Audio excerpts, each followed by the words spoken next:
Caleb had learned that road trips were honest only at first.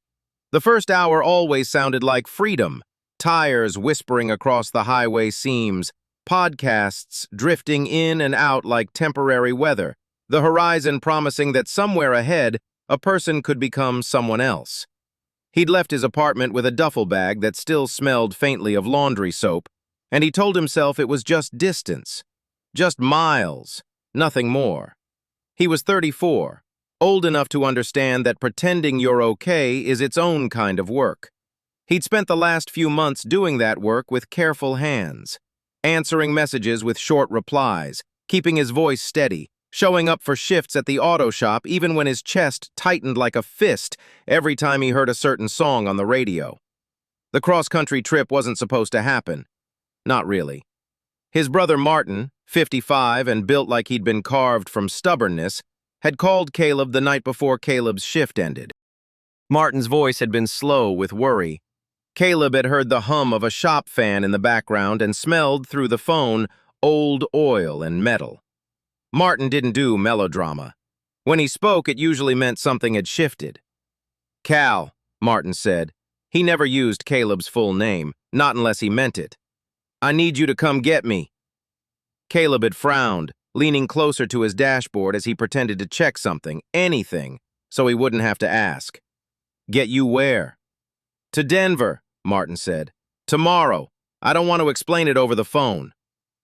Caleb stared at the cracked leather seat cover, then at his own hands. He'd promised himself he wouldn't be pulled into other people's emergencies anymore. He'd promised he'd stop trying to fix everything. He'd promised he'd stop circling back to the same kind of love that required swallowing fear. Still, he said, "Okay." "What's going on?" Martin paused like he was listening to something else. "Nothing bad," he lied, because Martin always lied the same way, like it cost him. Caleb waited. Martin exhaled. "I just need someone who knows me well enough to keep me from doing something stupid." The words hit like a soft shove. Martin could handle himself. Martin had always handled himself. Caleb knew that voice. It was the voice of a man admitting, without admitting, that he was afraid. So Caleb had said yes. By morning, he was driving across 2 states and one decision he couldn't take back. He packed a spare set of clothes, his welding gloves from the shop, habit, not utility, and a paper list of things Martin might need, like he could plan grief out of existence. Martin wasn't at his usual place when Caleb arrived. That alone would have been enough to tip Caleb into dread, even without the fact that Martin's shop had been closed early. Caleb parked in the gravel lot behind the building and walked around to the side entrance, expecting the door to be locked. It wasn't. Martin was inside, slumped on a stool near the back workbench, his jacket still on. His hands were ink-stained in the way they only got when he'd been filling out forms he didn't want to admit mattered. "Hey," Martin said, and his smile looked borrowed. Caleb moved closer. "What happened?" Martin looked at him like Caleb was the answer to a question he'd asked himself for months. "I made a call," he said carefully, "and now I need to go somewhere else." "Who did you call?" Caleb asked. Martin's eyes flickered. "That's not the part I need to say." Caleb's throat tightened. "Then what's the part?" Martin's gaze dropped to his hands. "The part is, you can't follow me if you don't know why you're following me." Caleb almost laughed. It came out as a breath. "Martin, you're talking like a man in trouble." Martin stood slowly. His knees cracked. "I am a man in trouble," he said quietly. "Just not the kind you think." Then he did something he almost never did. He reached into his jacket pocket and pulled out an envelope. He didn't hand it to Caleb at first. He held it, thumb pressed against the edge like the paper had weight. Caleb recognized the letterhead. A legal firm he'd seen once during one of Martin's earlier "I'll handle it" conversations. "What's this?" Caleb asked. Martin swallowed. "It's what I signed," he said. "And it's what I shouldn't have signed alone." The road trip, Caleb realized, wasn't just to pick Martin up. It was to keep Martin from walking into something without the right person beside him. Caleb took the envelope. "Okay," he said, forcing steadiness into his voice. "We'll go to Denver. We'll deal with it." Martin nodded, but the nod wasn't relief. It was acceptance. They left before noon. Caleb drove because it was easier than sitting in the passenger seat, easier than looking at Martin's hands, easier than thinking about how the letter might change things. The miles rolled by with the steady insistence of a promise you could not negotiate. Martin watched passing fields and billboards like he was memorizing an exit. Somewhere in the middle of Nebraska, near a stretch of highway that looked like it had been drawn with a ruler, their car made a sound Caleb couldn't place. It was a rough cough, then a stutter. Caleb eased to the shoulder and turned off the engine. Silence took over like a blanket. Martin climbed out first, moving with stubborn competence. He popped the hood and peered into the engine bay like he was looking for an old friend. Caleb grabbed a flashlight from the trunk. "Let me," he said, stepping beside Martin. Martin's shoulders tightened. "I'm fine." Caleb heard what he didn't say. "I don't want you to see me fail." Caleb kept his hands busy, which was how he coped. He checked hoses, listened to the engine tick after it cooled, ran his fingers along the edge of something that felt warm in the wrong way. And that's when he saw the man walking toward them from the gas station across the lot. The man was around Caleb's age, maybe a little older, wearing a faded hoodie and work boots scuffed at the toes. He moved with purpose, not rushing, but not lingering. Something about him was quietly familiar, like Caleb had seen him in a dream. He didn't look like a drifter the way Caleb expected a drifter to look. He looked like a person who had learned not to apologize for needing repairs. The man raised a hand. "You two need a hand?" Caleb looked up. "It's just," he started. Martin interrupted with a cough that sounded like he was trying to hide panic. "No thanks," Martin said. "We've got it." Caleb glanced at Martin's face. Martin's jaw had gone hard. Caleb knew he was pretending. Caleb also knew he was doing it because he didn't want anyone else to see the cracks. The man's eyes, hazel, Caleb would remember later, softened. He didn't push. "All right. Just, you want me to check the alternator before you waste time." Caleb froze for a fraction of a second. Nobody guessed without seeing. Nobody offered without knowing. Martin opened his mouth, then closed it. He nodded once. The man, Wesley, Caleb would learn in a minute, stepped closer with the calm of someone who didn't mind being helpful. He leaned over the engine bay, slid his fingers into a space Caleb hadn't even thought to access, and then made a small, definitive sound. "Loose connection," Wesley said. "Not dramatic, but if it's arcing, you'll be dead in 2 miles. Caleb felt something shift inside his chest, not attraction yet, just recognition. That kind of certainty came from work done the hard way. Martin watched Wesley like Martin was looking for a reason to distrust him. Wesley tightened the connection and wiped his hands on his jeans. He stepped back. "Try it." Caleb turned the key. The engine caught smoothly. Martin exhaled like he'd been holding his breath for weeks. Caleb leaned toward Wesley, unable to stop himself. "How'd you know?" Wesley shrugged, but his shoulders lifted and fell like he carried an invisible weight. "Habit," he said. "My hands tell me more than my eyes sometimes." Caleb held his gaze a beat longer than polite. "Well, thank you." Wesley smiled, and it wasn't showy. It was warm and tired all at once. "You're welcome." Then he looked past them toward the gas station as if he was checking time. "I should," he began.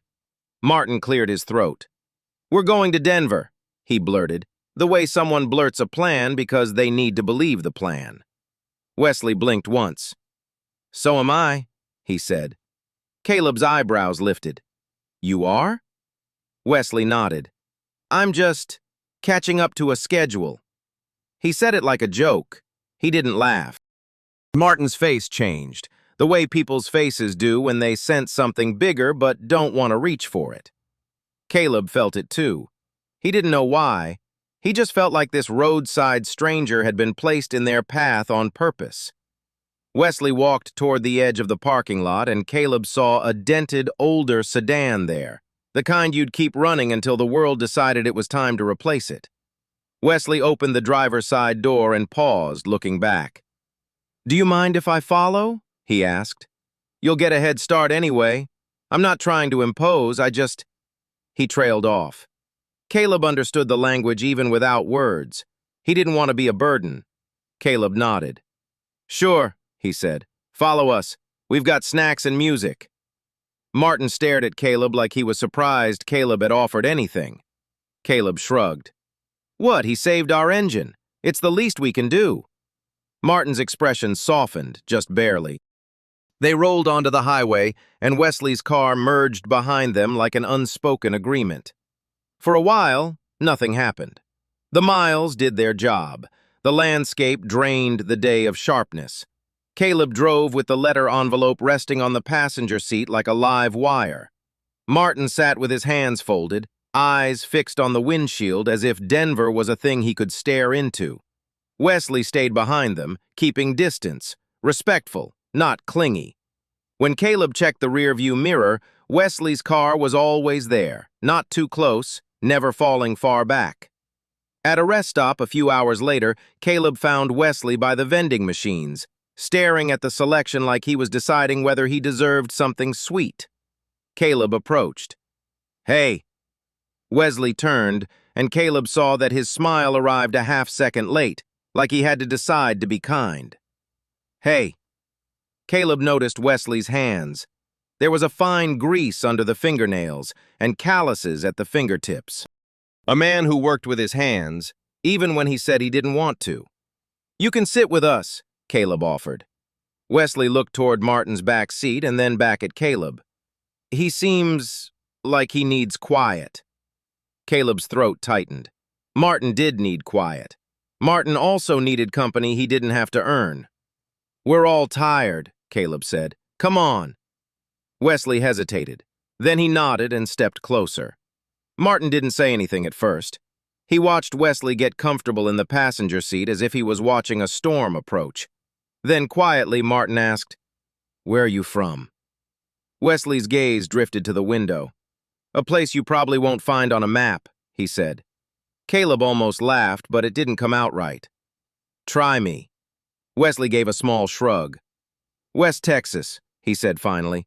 "Not the scenic kind, the stubborn kind." Martin hummed. "And what are you doing on the road?" Wesley's mouth tightened. He glanced at Caleb as if Caleb might rescue him from his own answer. Caleb didn't rescue. Caleb listened. Wesley exhaled. "I'm looking for someone." Martin shifted. "Family?" Wesley shook his head slowly. "Not blood." Caleb felt his own heart stutter, a private reaction he didn't understand yet. He was used to stories being about family.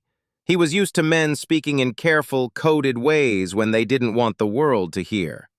Wesley said the truth without saying everything, and somehow it was more intimate than a confession. Martin's eyes sharpened. "And if you don't find them?" Wesley's expression went distant. "Then I keep driving," he said. "There's always another exit." Caleb looked down at his own hands. He knew something about always another exit. He knew the way a person could keep moving and still never arrive. The road trip continued.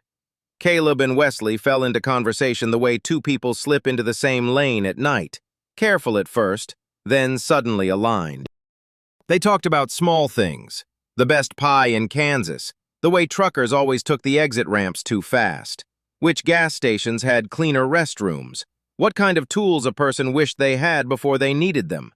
But beneath the surface, there was something else. Caleb noticed it first when Wesley's jokes turned quiet whenever Caleb mentioned certain songs. Wesley avoided the subject for a few minutes, then tried to redirect, and Caleb didn't push. He didn't want to take the cover off too fast. The problem with slow-burn feelings was that they grew even when you pretended they weren't there. They grew in the spaces between sentences, in the way Wesley offered Caleb his water bottle without asking, in the way Caleb kept his voice lower when he spoke to Wesley in the dark motel parking lot.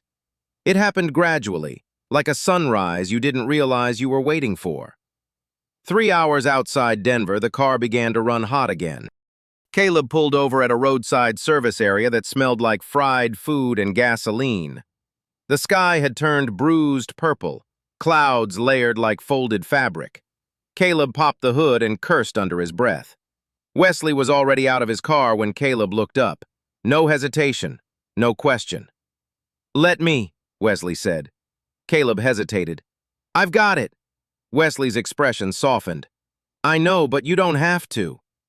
That line hit Caleb in a way he wasn't prepared for. He stepped aside. Wesley checked the coolant line, traced the problem to a clamp that had loosened during earlier repairs. He tightened it with a steady hand, then looked up at Caleb. "You're doing good," he said. Caleb blinked. "I'm just tightening a clamp." Wesley smiled. "Doesn't mean it isn't hard." Caleb swallowed. He could feel himself starting to care, starting to notice, starting to want something he had been careful not to want for so long that it felt like betrayal. He sat on the curb, watching the way Wesley moved between cars like he belonged there. Caleb's mind kept returning to the first moment Wesley had known the problem without being told. Caleb had a terrible habit. He romanticized competence. He turned it into meaning. Wesley got back in his car after the fix and Caleb heard his engine start. He watched Wesley roll down the window. "You okay?" Wesley asked. Caleb looked away, pretending he was checking the temperature gauge. "Yeah," he lied. Wesley's voice got gentler. "You don't have to carry it alone." The line wasn't about the car, not really. Caleb stared at the wet asphalt, at the way the streetlights made a halo in the puddles.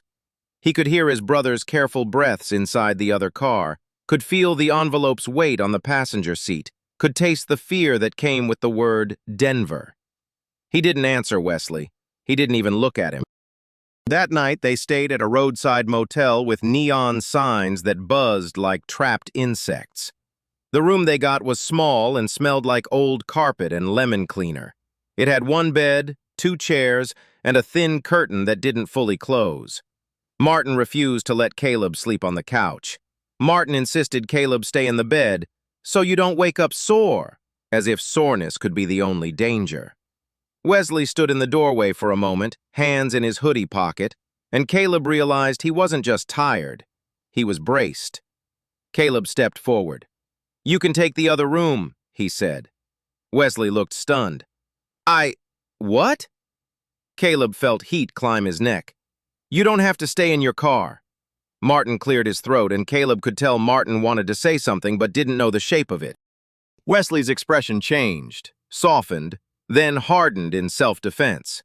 "It's okay," he said quickly. "I don't need—" Caleb cut him off. "I insist." Wesley stared, and for a moment Caleb thought Wesley might argue again. But then Wesley exhaled. "All right," he said. "Thank you." Caleb watched Wesley walk away toward the second room the motel manager offered.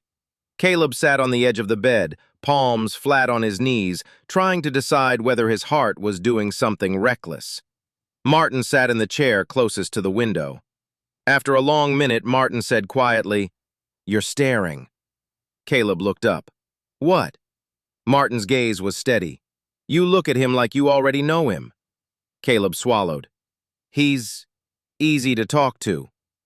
Martin's laugh was small and humorless. "Easy to talk to," he repeated. "That's not what I see." Caleb's ears burned. "Don't." Martin nodded once. "Okay, but I need you to understand something." Caleb waited. Martin's voice went careful. "Wesley isn't just on the road for a job. He isn't just chasing an appointment." Caleb stared at his brother's hands. "How do you know?" Martin shifted. He reached for the chain around his neck and touched the wedding band that hung there. "Because I've met people who keep secrets the way other men keep prayers," Martin said.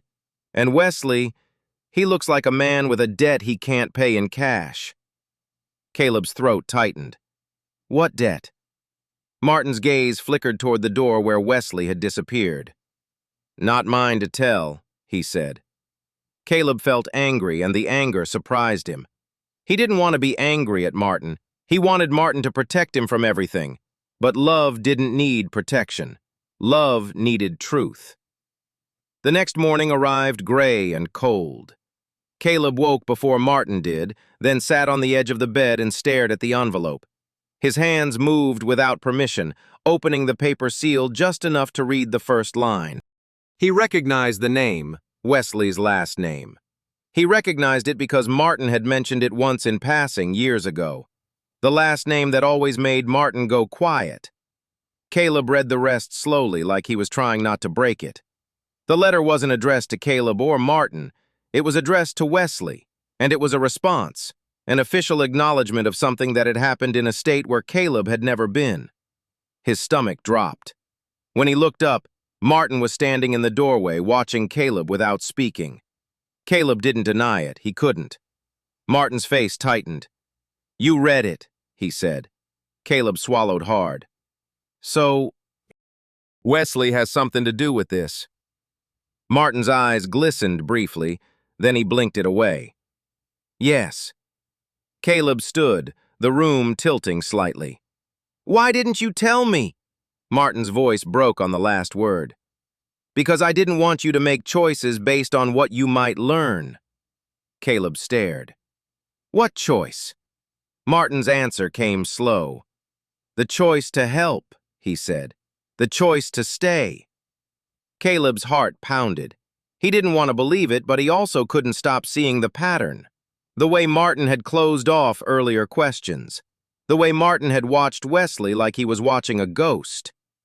Caleb walked to the motel window and looked outside. Wesley's car sat parked in the lot, engine off, hood still clean from yesterday's work.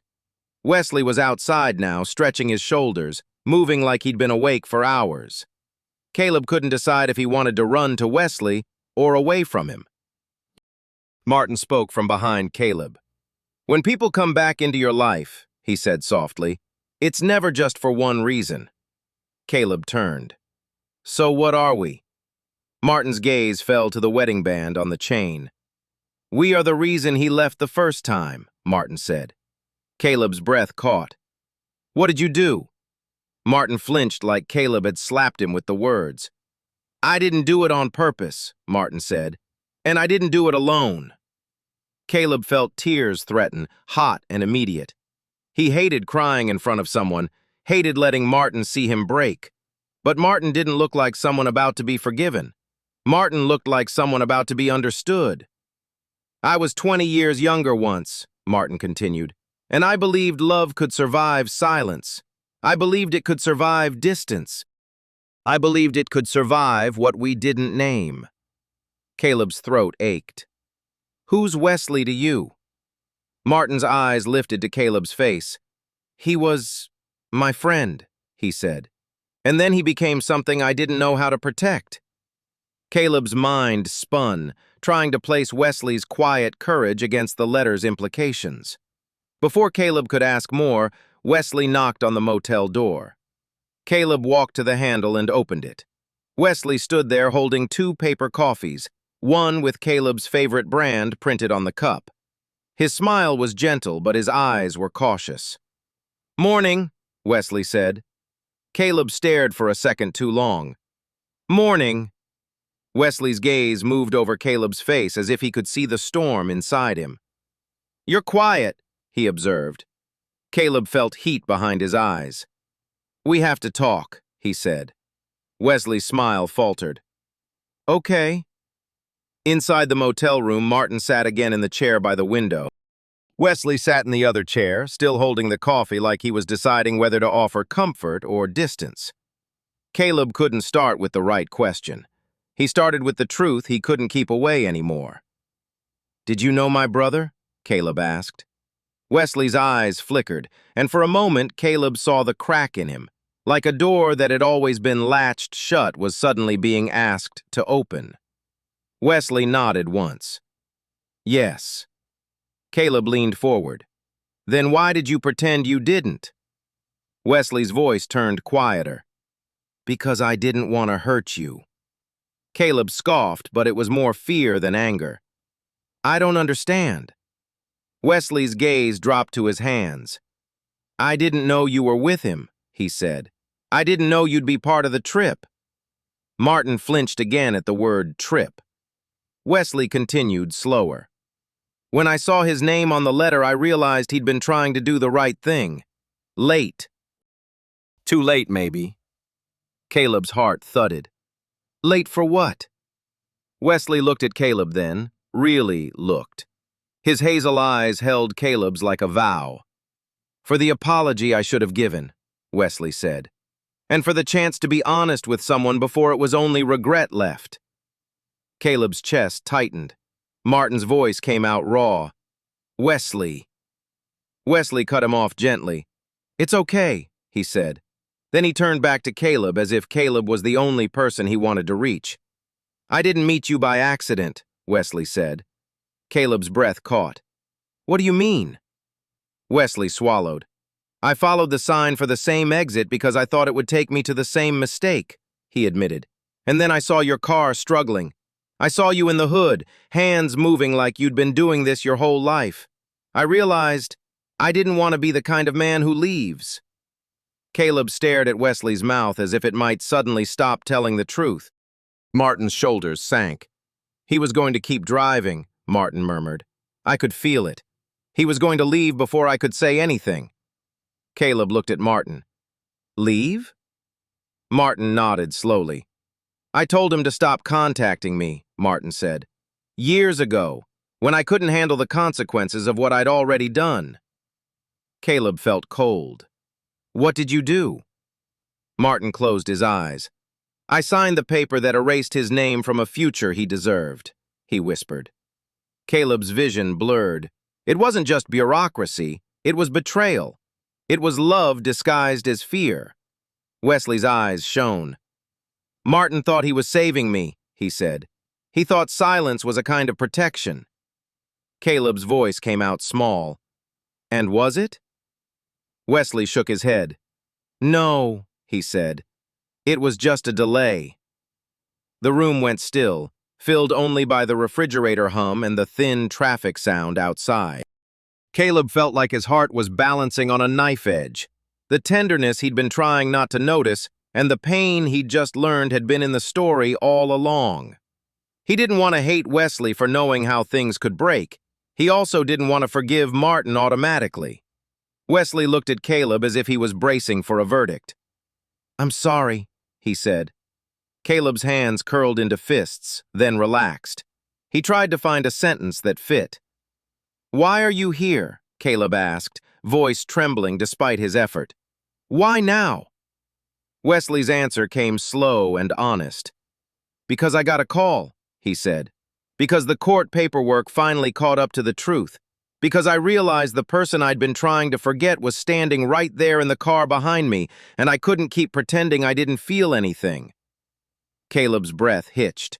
The unexpected turn wasn't only about the past, it was about the future. Wesley wasn't running from Caleb. He wasn't using Caleb as a distraction.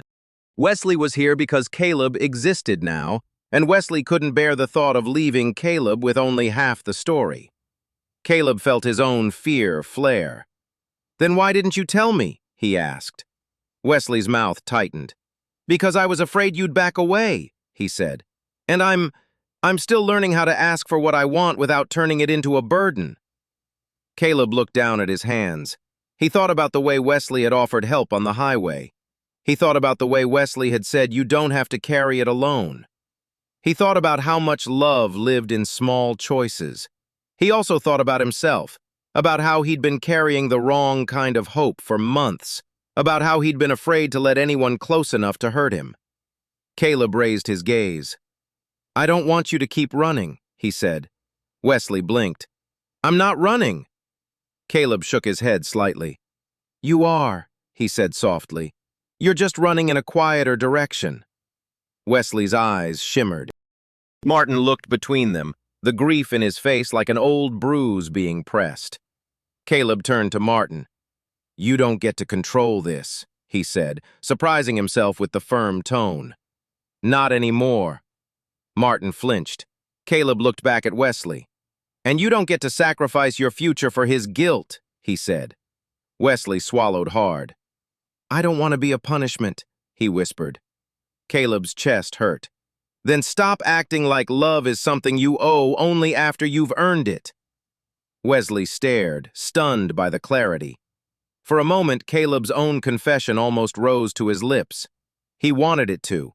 He wanted to be the person who finally named what was happening. But pride, fear, and years of being careful held him back.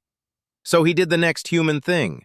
He reached for Wesley's coffee cup and took it gently, setting it on the small table between them like he was creating a space that didn't need permission. Then he said, "Come with us." Wesley's brows lifted. "Where?" Caleb met his gaze.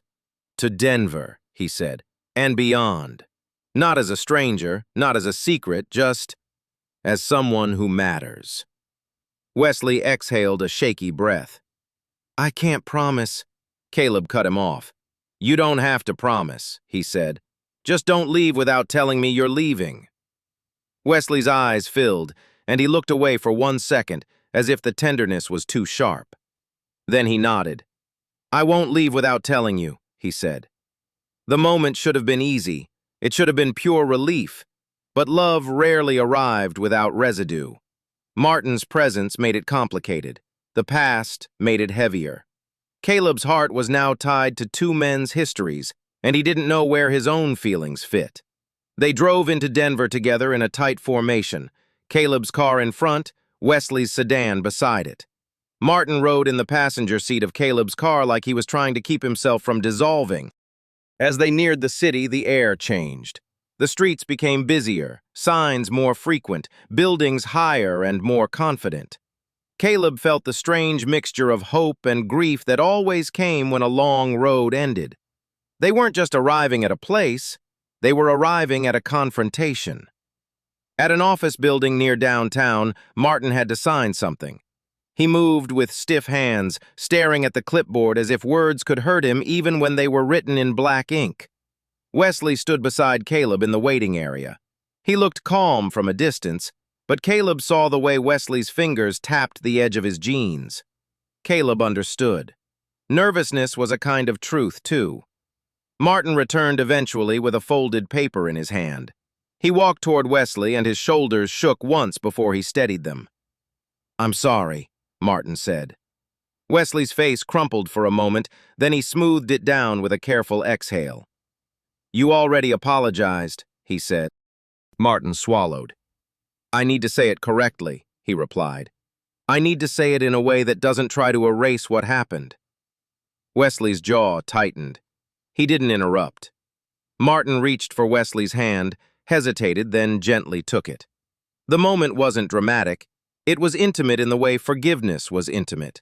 Slow, uncertain, reverent. "I was scared," Martin said, voice barely louder than the air vent. "I was scared of losing you and scared of what people would say. I chose the easier kind of silence, and I let it become cruelty." Wesley closed his eyes. When he opened them, tears spilled anyway, bright and unhidden. "I didn't need you to be easy," he whispered. "I needed you to be honest." Martin nodded, tears on his own face now. "I know."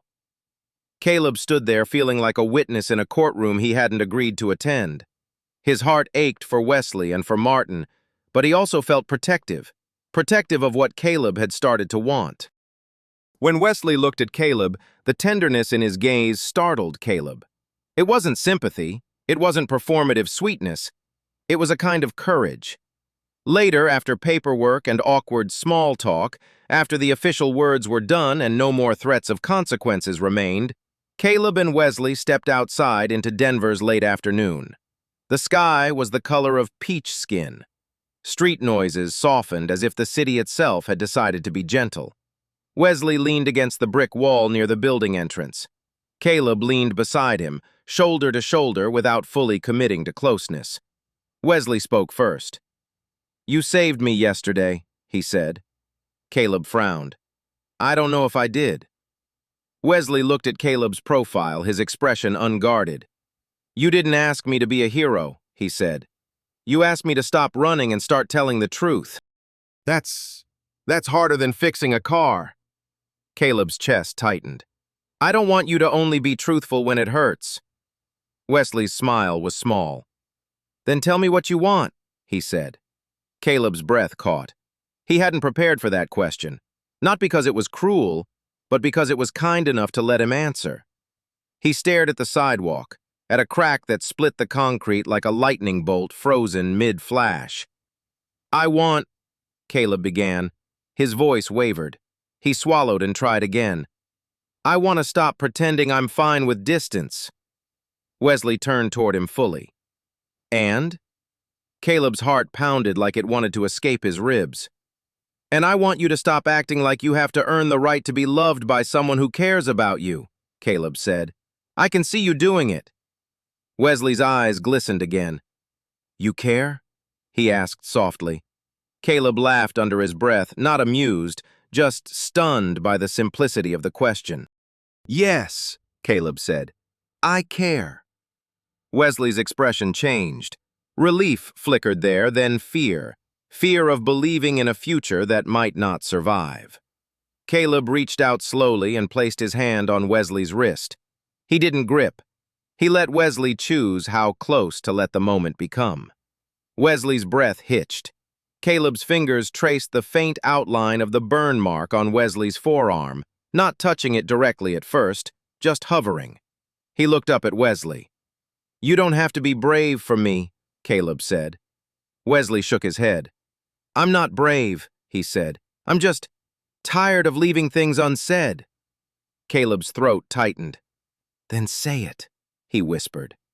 Wesley stared at Caleb's mouth like he was gathering every word from a place behind his teeth. His voice came out quiet. I think about you when I'm working, he said. I think about you when I'm trying to sleep. I keep telling myself it's just coincidence, because coincidence is easier than wanting. Caleb felt tears threaten again, hot and immediate. Wesley continued, slower. But it isn't coincidence. I wanted to follow you to see if your face would soften when the engine stopped hurting. I wanted to see you look at me like you weren't afraid to need someone. Caleb's breath trembled. I wasn't afraid, he said, and then corrected himself. I just... Wesley's thumb brushed the inside of Caleb's wrist, a light touch that felt like permission. I'm afraid too, Wesley admitted. Caleb's eyes locked onto his. Then we're the same, he said. Wesley's smile broke through, warm and real. Yeah, he whispered. We are. They stood there with the city around them, with no dramatic music cue, no sudden confession that fixed everything. Just two men finally letting the truth sit in the open. There was still pain in the past, still paper signed and consequences paid. But the future, Caleb realized, didn't have to start clean to be worth choosing. That night, they stayed in a small apartment Martin had offered. Caleb wasn't sure if it was kindness or penance, but it didn't matter. Martin had finally stopped trying to do love alone. After dinner, simple takeout Caleb insisted on picking up because he didn't trust his hands to be idle, Martin excused himself to clear the dishes. Wesley and Caleb stayed in the living room with the blinds half drawn. The light from the street made thin stripes across the couch and Wesley's shoulders. Wesley sat close enough that Caleb could feel his warmth, but neither man crossed the line that would make it official. They still couldn't say everything. They didn't know how to trust that the world wouldn't demand a price. Caleb watched Wesley's jaw tighten when he thought Caleb hadn't noticed. Caleb had noticed. What? Caleb asked quietly. Wesley swallowed. I keep expecting you to regret it, he said. Caleb's heart clenched. Me? Wesley nodded once. You're steady, he said. You're the kind of man people build plans around, and I'm... Stop, Caleb interrupted, gentle but firm. You're not a plan, he said. You're a person. Wesley looked at him like he'd been waiting years to hear that. Caleb continued softer. And I'm not steady because I'm unbreakable, he said. I'm steady because I learned how to keep going even when it hurts. That doesn't mean I should settle for what feels safe. Wesley's eyes filled again. Caleb reached for Wesley's hand and laced their fingers. The touch wasn't dramatic, but it changed the air. It made the room feel like it had new rules. Wesley leaned his forehead against Caleb's shoulder, a small surrender. Caleb's breath caught. He wanted to pull closer, wanted to press his mouth to Wesley's, wanted to make promises with his whole body. Instead, Caleb did what he'd been doing all along. He let the moment grow without rushing it. He kissed Wesley's temples, slow and careful. Wesley shuddered slightly, then relaxed into the contact like he had been waiting for a safe place. Neither of them said, "I love you," yet. Not because the words weren't true, because they were still learning how to carry them. Over the next days, the trip shifted from road to life. Martin handled the last formalities with trembling hands that were finally honest. Wesley worked odd hours in a small garage his friend knew, showing up early, leaving late, insisting he wasn't asking for anything. Caleb found himself making room for Wesley in every ordinary moment, washing his coffee mug when Wesley forgot, asking about his day when Wesley pretended he didn't care, leaving his phone face down so Wesley didn't feel like a secret. Still, the fear never fully vanished. On the third evening after they arrived, Caleb woke to the sound of Wesley's keys and a muffled whisper. Martin's apartment had thin walls, and Caleb had always heard things he didn't want to. He sat up in bed, heart beating hard. Wesley's voice drifted from the kitchen. "It's just, I can't stay in your orbit," he said. Caleb slid out of bed and stepped into the hallway. Martin stood by the counter, hands braced on the edge, face pale. Wesley was at the table, holding a small envelope Caleb recognized immediately, the kind of envelope people used when they didn't want to be seen asking for help. "I'm going," Wesley said quietly. "Tomorrow. I'll figure it out." Caleb's stomach dropped. Martin looked at Caleb when Caleb stepped into the room. Martin's expression said he had tried, failed, and now had to face the results. Wesley's eyes flicked to Caleb. He stiffened like he was caught doing something wrong. Caleb didn't shout. He didn't demand. He walked into the kitchen and stopped a step away. "Wesley," Caleb said softly. Wesley tried to smile. "It's nothing," he said. Caleb stared at the envelope. "It's something," he replied. Wesley's jaw clenched. "I thought I'd feel better," he admitted. "I thought distance would make it simpler, but I can't." Caleb's voice tightened. "You're leaving because you think you owe me pain," he said. Wesley's eyes shone. "I'm leaving because I don't know how to be loved without making it conditional," he whispered. Caleb stepped closer. "Then let it be unconditional," he said. Wesley looked at Caleb like the words didn't compute. Caleb continued, voice shaking now. "You don't have to earn a place with me," he said.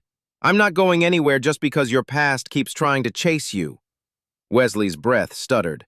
Martin moved in the background, silent but present. Caleb wondered if Martin was learning too. Wesley swallowed. "I don't want to hurt you," he said. Caleb's eyes burned. "You won't," he insisted. "Not if you stay long enough for me to learn your fear. I can handle it." Wesley shook his head, almost angry with himself. "You shouldn't have to handle it." Caleb reached out and took the envelope from Wesley's hand. He set it aside on the counter gently, like it was fragile and not a weapon. "I didn't ask you to be perfect," Caleb said. "I asked you to be here." Wesley's shoulders trembled. Caleb pulled him into a hug. Wesley's arms wrapped around Caleb with desperation that quickly softened into something steady. Behind them, Martin let out a breath that sounded like a decade leaving his lungs. No one spoke for a while. Then Wesley whispered into Caleb's shoulder, "I thought I'd already missed my chance." Caleb pressed his cheek to Wesley's hair. "We're not done," he said. In the days that followed, the relationship unfolded in quiet acts. Caleb kept checking Wesley's oil levels even when Wesley said he didn't need help. Wesley fixed Caleb's door hinge one night without being asked. They sat on the balcony in the early morning and talked about everything they'd been too afraid to say. Wesley talked about the first man he'd ever loved, the one he'd left behind because he'd been convinced that love wasn't safe for him. Caleb talked about his own silence, about the way he'd built routines that kept everyone at the edge of his life. They never rushed the confession of everything.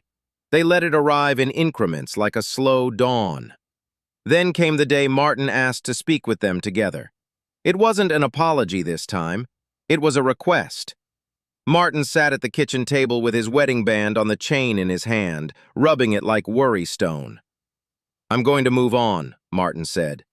Caleb and Wesley exchanged a look. Martin nodded. "I'm not leaving because I hate myself," he clarified. "I'm leaving because staying here will keep me stuck in guilt. I need to choose a life I can live in." Wesley's expression tightened. "Do you regret everything?" he asked, voice careful. Martin's eyes watered. "I regret the parts I thought I couldn't repair," he said. "But I don't regret trying to tell the truth at the end. I regret that I was late." Caleb swallowed. "You can't undo the past," he said. Martin looked at Caleb like he was listening. "I know," he replied. "But I can stop treating people like lessons. I can stop treating love like something you only deserve after suffering." Wesley's eyes shimmered.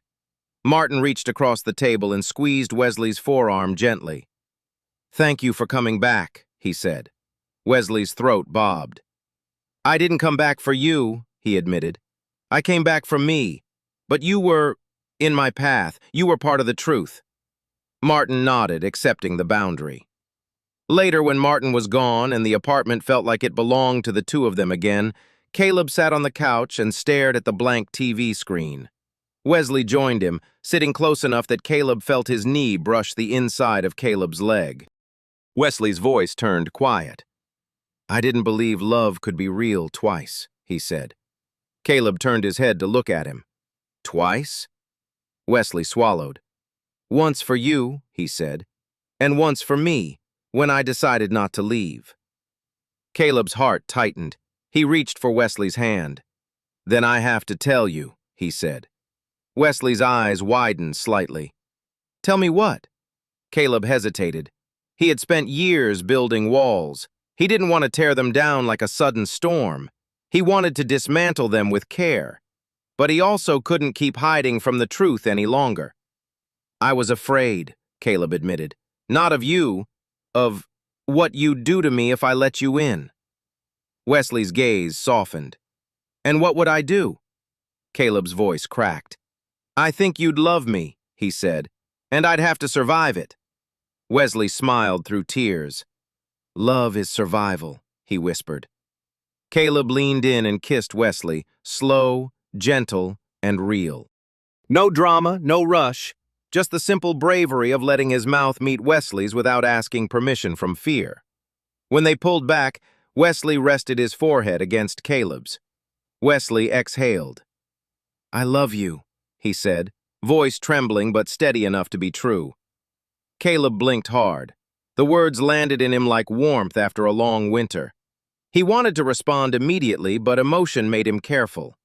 He didn't want to say it like a prize. He wanted to say it like a promise. Caleb looked at Wesley's face, at the small scar near his eyebrow, at the way Wesley's eyes softened when Caleb's gaze stayed. Then Caleb said it back. "I love you," he whispered. Outside, Denver's evening light faded into night. Inside, their hands stayed locked together on the couch, their bodies leaning in like magnets finally aligned.